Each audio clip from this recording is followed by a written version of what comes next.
Muito bem, estamos de volta. Saúde, programa de hoje está falando sobre assuntos variados, como sempre, mas agora a gente vai falar de um problema que é um drama para cerca de 28 milhões de brasileiras e brasileiros. 20% da população mundial sofre com o zumbido no ouvido. E para falar sobre isso, as causas, os tratamentos e a prevenção, quem está aqui conosco é a doutora Ana Paula Pires, que é otorrinolaringologista, especializada pela Santa Casa de Belo Horizonte, coordenadora da otoneurologia do Hospital Mater Dei. Bem-vinda, doutora, tudo bem? Tudo bem, bom dia, boa tarde. Bom dia, boa tarde, boa noite. Dependendo da hora que as pessoas estiverem assistindo pela internet, né, no canal do YouTube, também no canal Viver Brasil. Que número assustador, doutora. 20% da população mundial e tem crescido. É uma queixa que a gente vê cada vez mais frequente nos consultórios, porque gera um incômodo, né?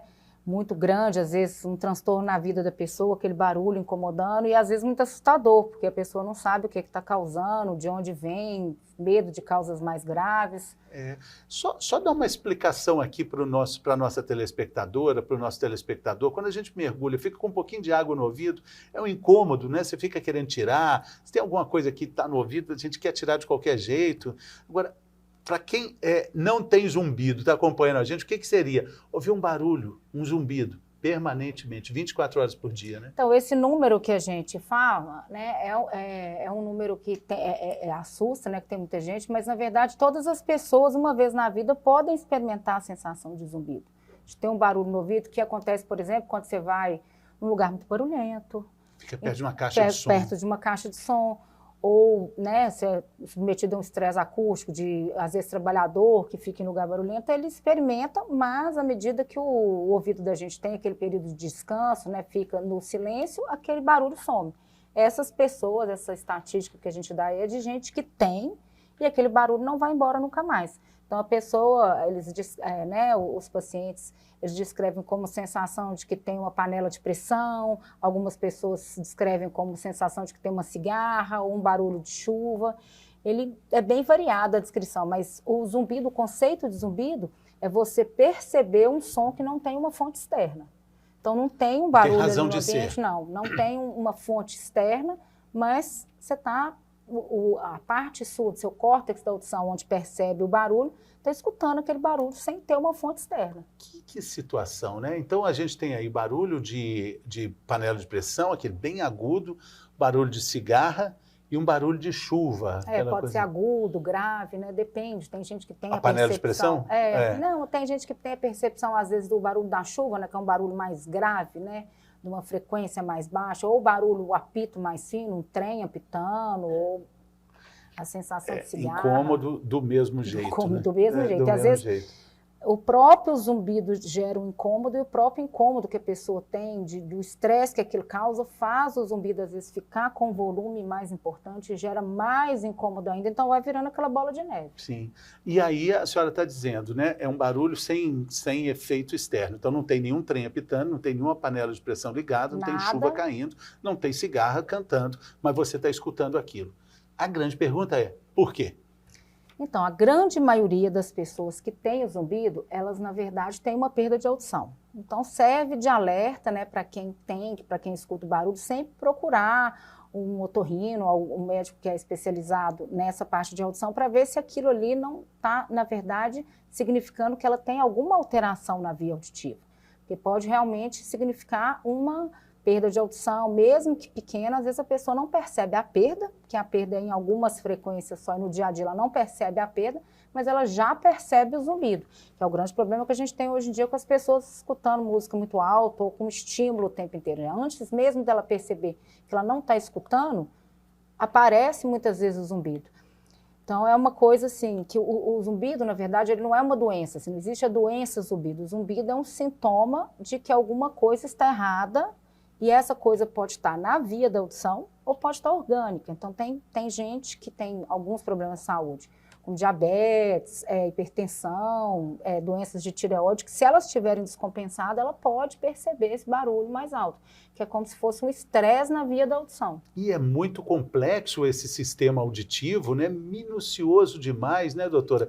Outro dia, citando uma querida amiga nossa, a doutora Tani Sanches, lá de São Paulo, ela estava comentando comigo sobre as percepções, assim, às vezes uma pessoa faz uma audiometria, percebe, não, está tudo certo, mecanicamente está tudo bem, mas ela continua sem ouvir direito. Aí vai ver, o mecanismo da audição está funcionando, mas o mecanismo do cérebro que conecta a audição do processamento não está funcionando bem. Olha que delicadeza. Porque é um processo que você tem um órgão aqui fora que vai captar uma onda mecânica e transformar num impulso elétrico, que o cérebro da gente entende impulso elétrico. Então, você pode ter um problema nesse órgão periférico, que a gente fala que é a orelha interna, em receber o som, ou esse som chega no cérebro e o cérebro não consegue processar esse som de maneira adequada. Então, é uma coisa bem complexa. Sim, e, não obstante, audiometria não indicando nenhum problema. Nenhum problema. E a pessoa com dificuldade de ouvir. Com dificuldade de escutar e, às vezes, com dificuldade de entender. Mesmo que ela escute normal, ela não consegue compreender direito os sons. Na sua opinião, você disse, né? O número só aumenta, 20% da população mundial com zumbido. Isso tem a ver com a nossa modernidade, com o nosso ritmo acelerado, com a nossa percepção de tempo, né? Hoje ninguém mais ouve áudio em celular se não for no 2V. Daqui a pouco está todo mundo acelerado. Não, mas vão aumentar esse 2x, né? Vai aumentar, daqui a pouco tem 3, 4x. As pessoas já não estão com paciência de escutar no 2x, né? Na verdade, assim, junto com, né, mesmo que essa via da audição ela esteja alterada, tem um grande estudo de alguns anos atrás que fala que 20% da população mundial tem zumbido. Mas desses 20%, só 2% vão no médico procurando saber o que é. E o que diferenciaria esses 20%, né, os 18% que não vão no médico e os 2% que vão. Na verdade, a percepção do zumbido, o zumbido é uma coisa muito pessoal. Então, e tem outros sistemas influenciando. Tem sistemas, por exemplo, de musculatura do pescoço para cima, problema de cervical, alterações de articulação de mandíbula, de bruxismo. Isso tudo interfere no volume do zumbido. Então, hoje em dia, as pessoas estão cada vez com a postura pior, ou mais tensas, mais ansiosas, apertando essa musculatura. Isso também influencia no volume, às vezes não na causa. A pessoa tem realmente uma perda de audição. Mas por que às vezes uma pessoa que tem uma perda de audição leve tem um zumbido enorme e tem uma perda que tem uma audição grave e tem um zumbido imperceptível? Então, fator de sono, insônia, apneia do sono, nem qualidade do sono. Nem sempre a perda de audição está relacionada ao zumbido, ou sempre? Não, nem sempre. É assim, a grande maioria das vezes tem, mas algumas pessoas, poucas pessoas que têm zumbido, não têm uma perda de audição, que eu acho que os exames mais clássicos que a gente faz conseguem captar. Se você fizer exames mais elaborados, você consegue achar a grande maioria das vezes essa perda. Mas a perda não influencia no volume do zumbido. Então, às vezes a pessoa tem um zumbido altíssimo e uma perda de audição praticamente insignificante. Então, não é proporcional. E o que vai influenciar esse aumento do zumbido? Quais são os fatores? Hábitos de vida, sedentarismo, posição, postura de pescoço, postura de mandíbula, o bruxismo, doenças associadas de problema de tireoide, de glicose, de colesterol, alimentação.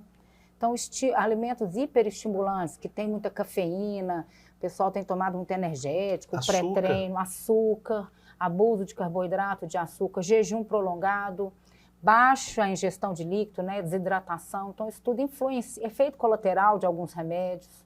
Então, isso tudo influencia no volume do zumbido. E outro dia a gente estava falando sobre relação de hormônios e perda auditiva.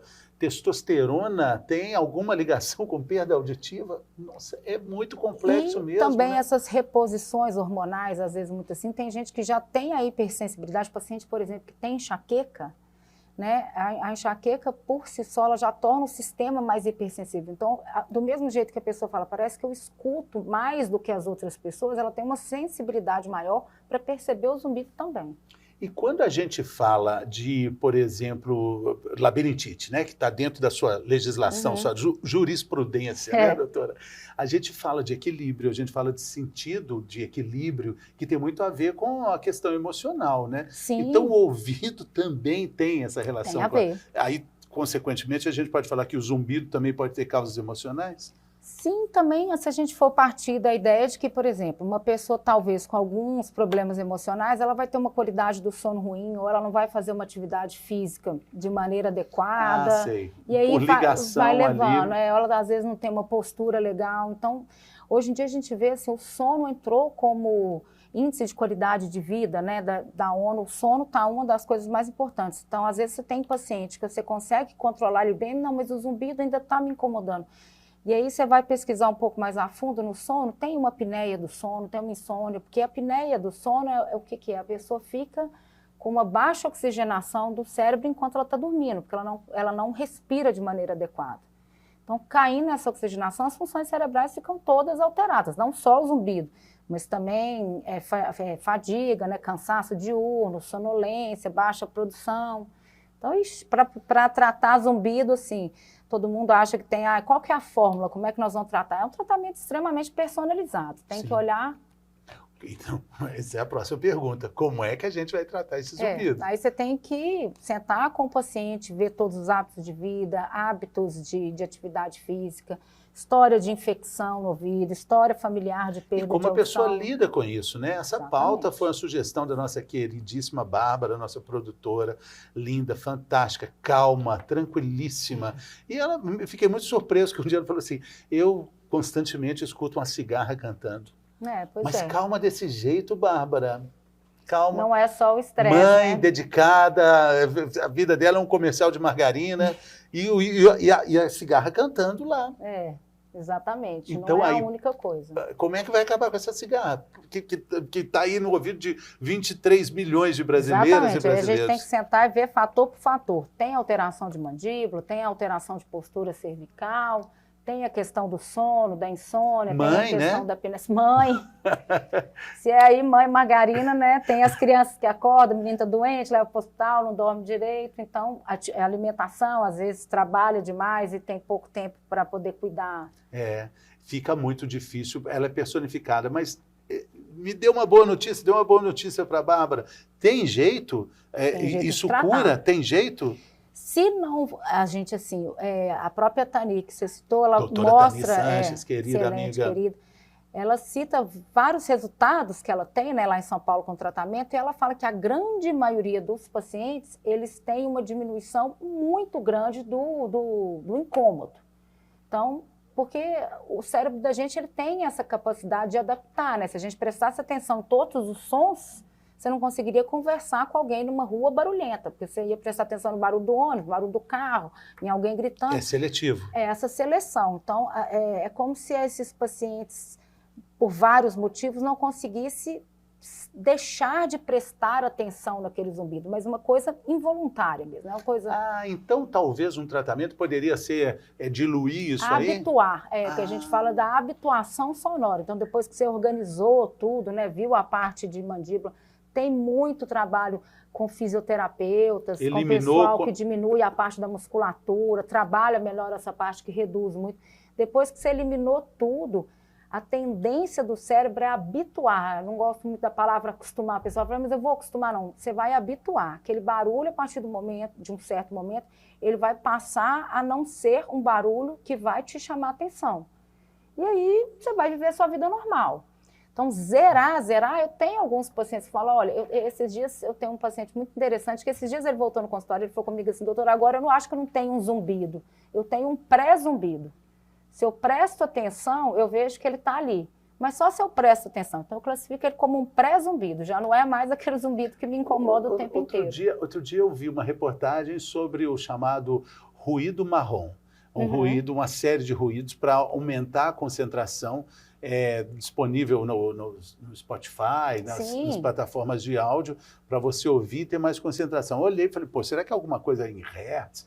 Aí eu ouvi, sabe o que é? É barulho de porta de metrô, é barulho de carro passando. De cachoeira. Mas tudo misturado. Sons neutros. Sons neutros. São sons neutros. não achei nada satisfatório, assim, quando eu trabalhei usando isso. Mas como é que isso funciona? Isso e aí como entra isso na pode ser habituação. com relação ao zumbido? Isso aí entra também, tem as fonos, né? Porque o zumbido, igual eu falei, tem a parte da parte musculatura e tal, mas tem a parte da habituação Sim. sonora. Então a gente tem um tratamento que a gente chama de terapia de habituação do zumbido, que é TRT. E o que é a TRT? Na verdade, além de protetizar a perda de audição, de colocar o aparelho para a pessoa melhorar a audição, né? Porque a maioria das vezes tem uma perda. E aí, com isso, o zumbido já reduz muito. Às vezes, é colocar um som neutro constante. Fica aquele som no aparelho, né? Um som neutro constante exatamente para habituar o cérebro a não prestar atenção, não dar importância para aquele barulho que é o zumbido. Essa é uma indicação. Essa é uma indicação. Sim. Principalmente, não só em pacientes que têm perda de audição, não, mas os que têm perda de audição, às vezes, fica mais fácil porque quando você coloca o aparelho, você já coloca o estimulador, né? O mecanismo que vai gerar o som. Mas não só nesses pacientes, mas pacientes também que não têm perda, às vezes usar o estimulador sonoro com som neutro ajuda a facilitar a habituação. Imagino que deve ser muito difícil assim, a convivência com pessoa que tem um nível alto aí do zumbido, né? Os familiares, os amigos. Assim, é estressante, o paciente chega às vezes muito ansioso, com medo, acho que eu tenho um tumor na cabeça, o que eu tenho. Então, assim, obviamente tem que fazer todos os exames, a gente tem lá todo o protocolo que a gente segue de exame de audição, exame de fisiologia da audição, algumas vezes necessário exame de imagem, essas coisas, mas a grande maioria das vezes é uma perda que às vezes a pessoa não percebia e que é tratável.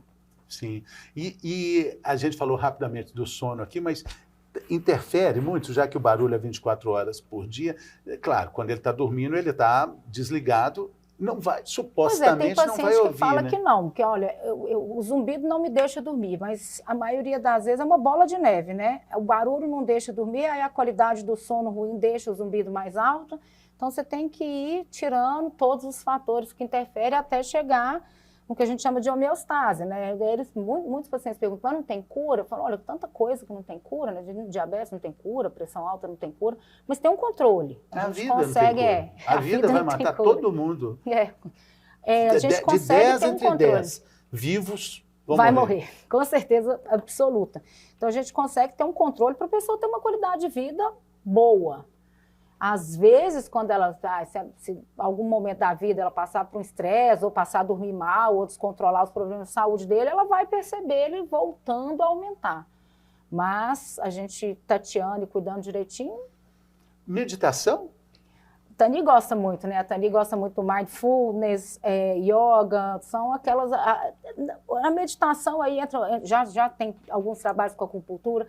Acho que tudo isso entra na história de reduzir, né? De reduzir a marcha, de dar aquela parada e de respirar fundo, que é o que está difícil hoje em dia no mundo, né? Porque mas interessante, né? Porque reduzir tudo que a gente está falando de controle, de tratamento, converge com uma redução, com um autoconhecimento, com uma volta para dentro, para um olhar para si mesmo. Sim. E aí isso naturalmente vai trazer uma tranquilidade. Vai trazer. E aí acho que esse número alarmante, essa confusão toda, por que está aumentando tanto no mundo, eu acho que exatamente o que está faltando é isso, é a gente parar e respirar de vez em quando, né? E voltar para dentro. O volume do som alto no fone de ouvido, hoje cada vez mais comum, né? A nossa... Eu me lembro a época que eu morava em São Paulo, que eu estava comentando com você, que tinha gente que às vezes você pegava o metrô, tinha pessoa sentada, você escutava a música que a pessoa estava escutando no fone do metrô.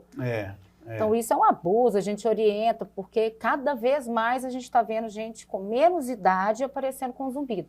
Crianças têm também, mas às vezes a criança é por uma infecção no ouvido, uma otite, fica um líquido ali um tempo e ele percebe o zumbido. Mas jovens, cada vez mais adolescentes, com zumbido, com queixa de zumbido, pelo abuso, não só no lazer, como em atividades de escola, de faculdade também, do som. E o nível de barulho nas cidades, ele também tem aumentado, né? Bastante. Não é de muito tempo para cá, não. Não. De 5 anos para cá, o nível... Belo Horizonte, claro que não é na cidade inteira, mas se pegar ali o barulho que tinha na Avenida Afonso Pena há 5 anos, é menor do que o de hoje. Muito maior.